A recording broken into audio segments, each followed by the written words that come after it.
Myocardial action potential को हम discuss कर रहे हैं। मायोकार्डियल एक्शन पोटेंशियल में डिस्क्रिप्शन बहुत सारी लिखी हुई है इस पेज के ऊपर, काफ़ी सारी डिस्क्रिप्शन लिखी हुई है। लेकिन मैं इसमें जो पिक्चर है उसके हिसाब से मैं आपको समझाऊँगा। डिस्क्रिप्शन आप खुद भी पढ़ सकते हैं, इसमें कोई ऐसा डिफ़िकल्ट बात नहीं है और ऐसा नहीं है कि आपको ये सारे जो पेजेज़ हैं इनको रटना है आपने, ऐसा कुछ भी नहीं है। तो 2 तरह के एक्शन पोटेंशियल होते हैं, एक मायोकार्डियल मसल के अंदर जो होगा, जो इसका ग्राफ ये बना हुआ है। मायोकार्डियल मायोसाइट्स के अंदर होता है, कार्डियक मायोसाइट्स के अंदर जो मसल सेल्स होते हैं मायोकार्डियम में, उनके अंदर ये होता है। और ये जो एक्शन पोटेंशियल होता है ये आपके पेसमेकर में, पेसमेकर वो सेल्स होते हैं जो आपके हार्ट की कंडक्शन को शुरू करते हैं और मायोसाइट्स के थ्रू वो कंडक्शन कनेक्ट होती है थ्रू आउट द हार्ट। तो पहले हम मायोसाइट्स की कंडक्शन डिस्कस कर लेते हैं। नॉर्मल सेल की तरह ये रेस्टिंग मेम्ब्रेन पोटेंशियल से शुरू होता है, उसके बाद जो है पीक पोटेंशियल तक जाता है।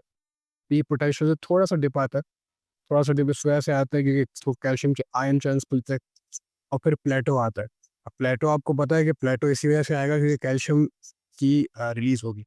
तो फॉर्मली इसको डिस्कस कर लेते हैं थोड़ा सा डिटेल में। तो सबसे पहले जो है ये रेस्टिंग मेम्ब्रेन पोटेंशियल इसका -85 पे होगा और फेज 0 आएगा जिस पे डीपोलराइजेशन हो। फेज 0 में डीपोलराइजेशन होती है, क्यों होती है? क्योंकि सोडियम चैनल्स, सोडियम आयन्स अंदर आते हैं, सोडियम चैनल खुल जाते हैं। अब फेज 1 हकीकत ये है कि पोटेशियम चैनल खुल जाए, थोड़ी सी डीपोलराइजेशन होगी, थोड़ी सी, से ग्राफ नीचे आता है, मगर ज़्यादा नहीं होती, क्योंकि हम नहीं चाहते कि ज़्यादा हो, क्योंकि अगर यहाँ पे ही ये ग्राफ पूरा नीचे आ गया तो कोई भी पोटेंशियल कंडक्ट ही नहीं होगा आगे। ये काफ़ी कम टाइम है पोटेंशियल टू कंडक्ट होने से। तो हम नहीं चाहते कि ये डीपोलराइजेशन पूरी हो। उसे यहाँ पे फेज 2 आ जाता है, इसमें क्योंकि हमें प्लेटो चाहिए तो प्लेटो हमें से कैल्शियम के इन्फ्लक्स से आता है। कैल्शियम जब अंदर आएगा तो कैल्शियम अंदर किन 2 तरीकों से आता है, वो ये तरीके होते हैं कि वो या तो बाहर से अंदर आएगा और या तो वो जो है साइटोप्लाज्मिक रेटिकुलम से जो अंदर सेल के अंदर होता है वो स्टोर करके रखता है कैल्शियम आयंस को, वहाँ से निकल जाता है। अब क्योंकि हमें इस एक्शन पोटेंशियल को प्रोलॉन्ग करना है, हमें इसको जल्दी से ख़त्म नहीं करना, तो हम कैल्शियम का इस्तेमाल करेंगे और ये पूरा प्लेटो आएगा जब तक कैल्शियम का असर ख़त्म नहीं हो जाता। ठीक है, कैल्शियम का असर ख़त्म नहीं लेगा, आहिस्ता-आहिस्ता फिर पोटेशियम के चैनल्स खुल जाएँगे। पोटेशियम के चैनल यहाँ पे भी खुले हुए थे, लेकिन कैल्शियम की रफ़्तार इतनी ज़्यादा थी कि वो उसने ओवर पावर कर लिया पोटेशियम के चैनल्स को। यहाँ पे पोटेशियम के चैनल्स खुल जाएँगे और पोटेशियम का इफ्लक्स हो जाएगा और हमारी डीपोलराइजेशन पूरी हो जाएगी। और जो फेज़ 4 आ जाएगा हमारा, जो कि आगे जाके रेस्टिंग मेम्ब्रेन पोटेंशियल के अंदर कंटिन्यू होगा और ये जो है इसके अंदर बेसिकली रिफ्रैक्टरी पीरियड होता है कि दोबारा इसमें कॉन्ट्रैक्शन नहीं आ सकता। बेसिक इस पूरी प्रोसेस को समझने का मकसद ये कि कौन-कौन से चैनल एक्टिव हो सकते हैं, ताकि आगे जाके फार्माकोलॉजी में इसमें आप पढ़ सकें कि अगर कोई प्रॉब्लम आता है कि कैसे हम जो है फार्माकोलॉजिक एजेंट्स को यूज़ करके इन चैनल्स को मैनिपुलेट करते हैं और इनकी फंक्शनैलिटी को बढ़ाते हैं। कुछ डिफरेंसेस हैं, जो कि ये पॉइंट है जो कि मैं कह सकता हूँ पेपर में आ सकता है। स्केलेटल मसल से कार्डियक मसल डिफरेंट कैसे? ये है कि इसके अंदर जो है कैल्शियम का इन्फ्लक्स आता है और प्लेटो जो है बनता है। स्केलेटल मसल में नहीं बनता प्लेटो, फिर स्केलेटल मसल में हमें रैपिड कंट्रैक्शन चाहिए होती है, हमें इसको प्रोलॉन्ग नहीं करना हो। और कैल्शियम चैनल, कैल्शियम आयन्स की ज़रूरत होती है एक्स्ट्रा सेलुलर फ्लूइड से भी और साइटोप्लाज्मिक रेटिकुलम से भी। स्केलेटल मसल को एक्स्ट्रा सेलुलर फ्लूइड से ज़रूरत नहीं होती, इसमें साइटोप्लाज्मिक रेटिकुलम में जितने कैल्शियम के आयन्स होते हैं वो काफ़ी होते हैं। और इसमें एक सबसे इम्पोर्टेंट बात ये है, जो कि यहाँ पे लिखी हुई है, कि कार्डियक मायोसाइट जो होते हैं वो कपल्ड होते हैं, यानी वो जुड़े हुए होते हैं। अगर एक मसल सेल है, फॉर एग्जांपल ये सेल है, और फिर दूसरा ये सेल है, और फिर तीसरा ये सेल है, तो ये जो सारे सेल्स हैं ना, ये जुड़े हुए होंगे आपस में गैप जंक्शंस के थ्रू, ये जुड़े हुए होते हैं। किसके थ्रू जुड़े हुए होते हैं? गैप जंक्शंस के थ्रू। ये आपको याद रखना है, ये भी इंपॉर्टेंट पॉइंट। और ये कपल्ड वाला वर्ड आपने याद रखना है, ये इंपॉर्टेंट। ये जुड़े हुए होते हैं तो ये सारे जो है ना कंट्रैक्ट एक साथ करते हैं। तो पूरा का पूरा सिस्टम एक साथ कंट्रैक्ट करेगा तो पूरा जो ऑर्गन है वो भी एक साथ कंट्रैक्ट करेगा। ये काफ़ी इंपॉर्टेंट पॉइंट है। अब पेसमेकर के एक्शन पोटेंशियल के ऊपर आ जाते हैं। पेसमेकर का जो एक्शन पोटेंशियल होता है वो थोड़ा-सा डिफरेंट होता है।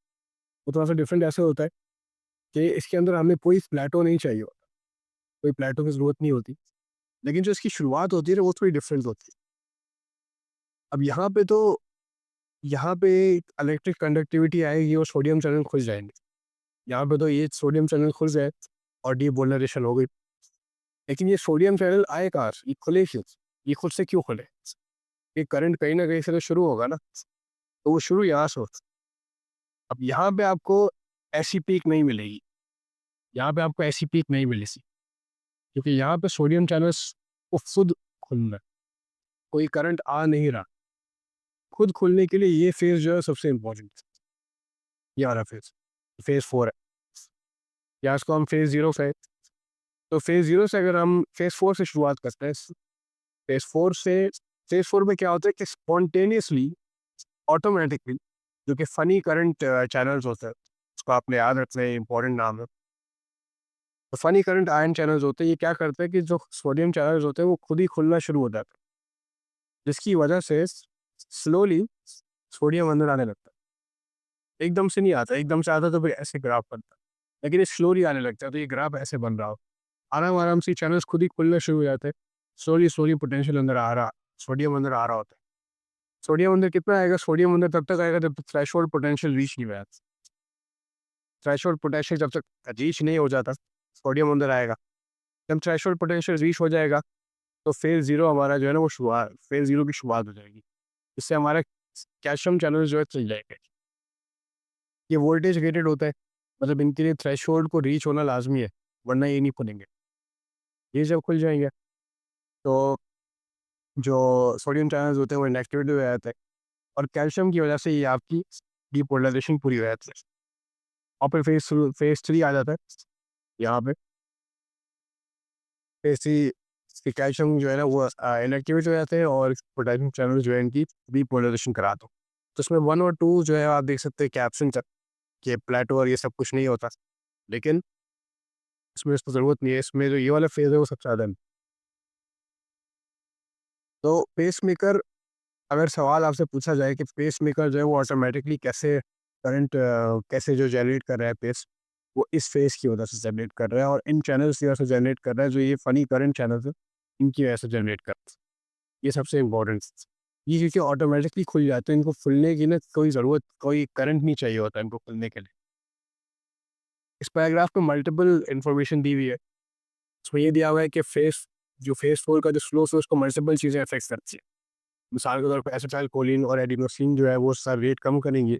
आपको पता है कि ये जो है पैरासिम्पैथेटिक ड्रग्स होती हैं, तो पैरासिम्पैथेटिक स्टिमुलेशन में रेट वैसे ही कम हो रहा होता है हार्ट का, तो ये इस वजह से डिक्रीज़ करेंगी डीपोलराइजेशन को, और हार्ट रेट को भी अल्टीमेटली डिक्रीज़ करेंगी। ये आपको याद होना चाहिए, ये आपको याद होना चाहिए। Catecholamines similarly बढ़ाएँगी। ये मेरे ख्याल से हमारी शुरुआत के लेक्चर में एक था। ये सिम्पैथेटिक जो है चैनल सिस्टम होता है, तो ये इनको बढ़ाएगा, हार्ट रेट को भी बढ़ाएगा। और सिम्पैथेटिक स्टिमुलेशन जो है वो फनी करंट के चैनल्स को खुलने को भी बढ़ाएगी, जिससे हार्ट रेट बढ़ेगा। फनी फनी करंट जो चैनल्स हैं ये आपने याद रखने हैं, जो यहाँ पे बने हुए हैं, सोडियम और पोटेशियम, ये इंपॉर्टेंट चैनल्स हैं। और बाकी कुछ रहे तो या ये सारी चीज़ें इस पेज के ऊपर डिस्कस हो गई।